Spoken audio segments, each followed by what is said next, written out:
Assalamualaikum warahmatullahi wabarakatuh. Baiklah, kami di sini dari kelompok 14 yang beranggotakan Miftahul Jannah dan Rasel Cahaya Nabila ingin menyampaikan makalah literasi informasi tentang temu kembali informasi. Yang pertama, sistem temu kembali informasi. A. Pengertian dan tujuan sistem temu kembali informasi. Sistem temu balik informasi adalah ilmu mencari informasi dalam suatu dokumen, mencari dokumen itu sendiri, dan mencari metadata yang menggambarkan suatu dokumen. Information retrieval atau sistem temu balik informasi adalah menemukan biasanya dokumen dari sebuah ketidakstrukturan yang alami, biasanya teks, untuk memenuhi sebuah kebutuhan informasi dari koleksi yang berukuran besar. Tujuan utama dari sistem temu kembali informasi adalah untuk menemukan dokumen yang sesuai dengan kebutuhan informasi pengguna secara efektif dan efisien sehingga dapat memberikan kepuasan baginya. Yang B. Fungsi utama sistem temu kembali informasi. Ada beberapa fungsi utama sistem temu kembali informasi, yaitu yang dinyatakan bahwa ada 7 fungsi utama sistem temu kembali informasi yang antara lain adalah 1. Untuk mengidentifikasi informasi atau sumber informasi yang relevan dengan bidang-bidang yang sesuai dengan minat dan tujuan komunitas pemakai. 2.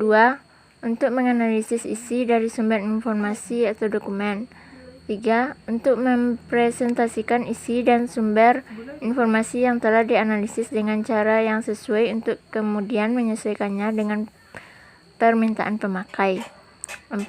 Untuk menganalisis permintaan pemakai dan merepresentasikannya ke dalam bentuk yang disesuaikan untuk disesuaikan dengan database.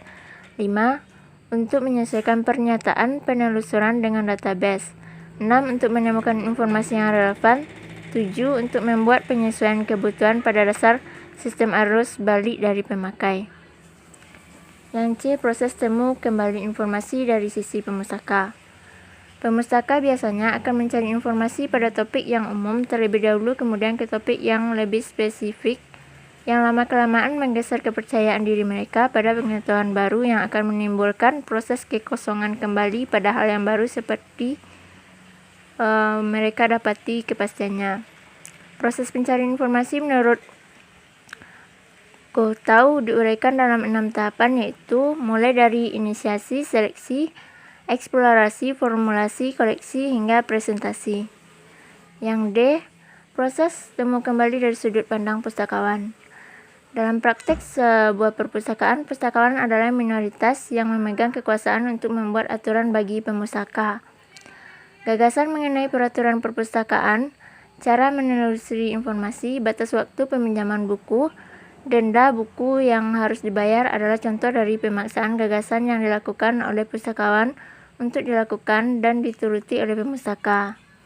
Menurut pustakawan, semua peraturan yang sudah dibuat adalah benar, tanpa memikirkan fantasi lain dari pemustaka.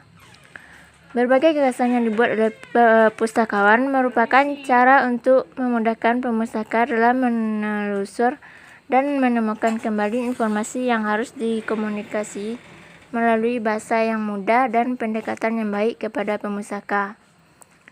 Demikianlah yang dapat saya sampaikan, akan dilanjutkan oleh rekan saya, Rasel. Baiklah, saya akan melanjutkan penjelasan materi, yaitu B. Perilaku pencarian informasi.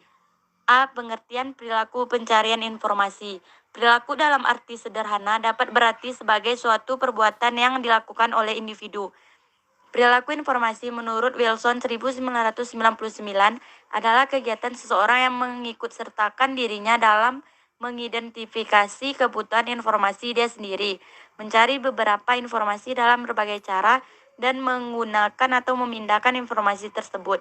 Kebutuhan informasi dapat dipenuhi dengan melakukan penemuan informasi oleh individu. B. Perilaku pencarian informasi. Wilson mengungkapkan 4 perilaku penemuan informasi, yaitu yang pertama, perilaku pasif.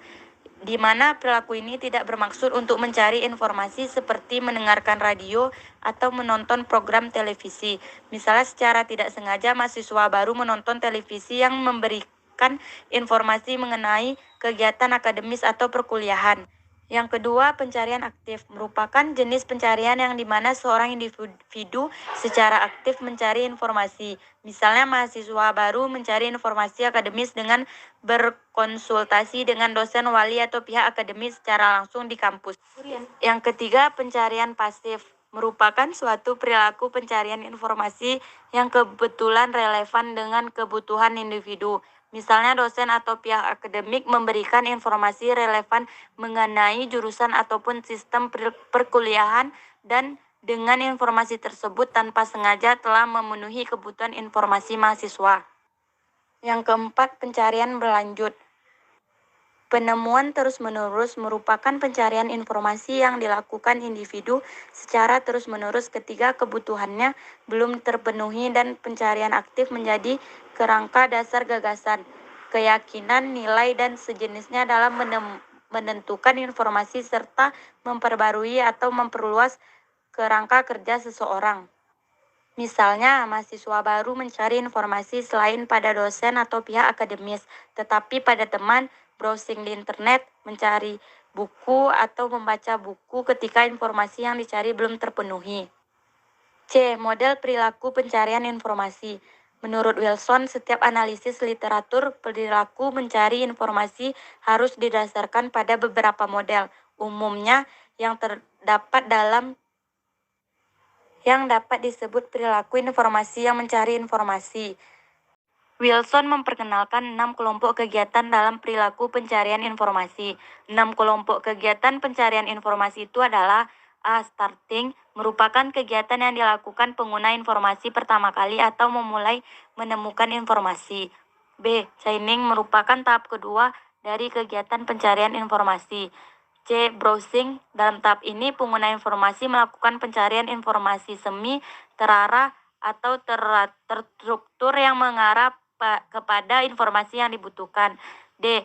Differentiating, tahap ini pengguna informasi menilai dan memilih sumber informasi yang relevan dengan kebutuhan informasi. E. Monitoring, pengguna informasi harus tetap memperhatikan informasi terbaru. F. Extracting, pengguna informasi mengidentifikasi secara efektif apakah sumber informasi relevan dengan kebutuhan informasi atau tidak. Sekian penjelasan dari kelompok 12. Assalamualaikum warahmatullahi wabarakatuh.